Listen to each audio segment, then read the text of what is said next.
I can't believe I'm going to ask this question to you, Ryan. VAR in the Championship. There were a couple of controversial moments at the weekend. Is this a good thing? Should this be coming in? I thought it would have come in this season because I know all the playoff finals at Wembley this year, and it helped one or two teams. It hindered one or two teams. I thought he would have definitely brought it into the Championship, but the fact that it hasn't says that we can still enjoy the football in terms of, you know, the handballs on the line and the flick where he hasn't got a penalty, and it did at the time. You know, you're looking at the Wolves-Blackburn game. Is it a harsh penalty on Blackburn? Yeah.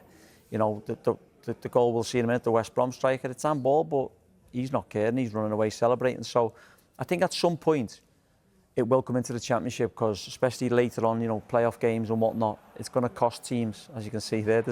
I've scored a few of them myself. I'm not going to lie, and I've run away celebrating.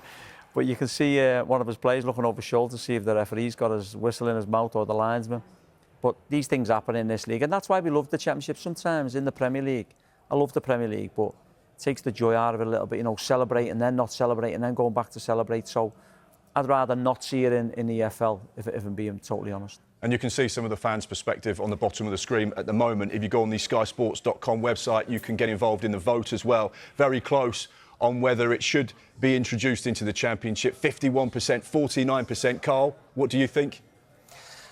Ultimately, the clubs voted for it, right? They didn't want it. So that's the end of it. I think it's so difficult. It slows down the game a lot, like Ryan said, and that is part of it. And that's probably why the clubs, managers, owners have looked at it and gone, it's not really for us. It's frustrating when you see a goal like that because you'll watch it back in slow-mo and it's blatantly obvious it's a handball. When you're watching it at full speed, it's whipped across the face. The keeper also gets a little flick on it. The guy don't even really know it's just hit him. Yeah, so it's like, in real time, a lot of people wouldn't have even thought handball. But obviously you look back and it's quite obvious. So it's difficult. You can see the pros and cons, but ultimately if the clubs have voted against it, it is what it is. You just got to crack on. But I do agree when it comes to playoffs and there's that much on the line, there's got to be some form of element of it.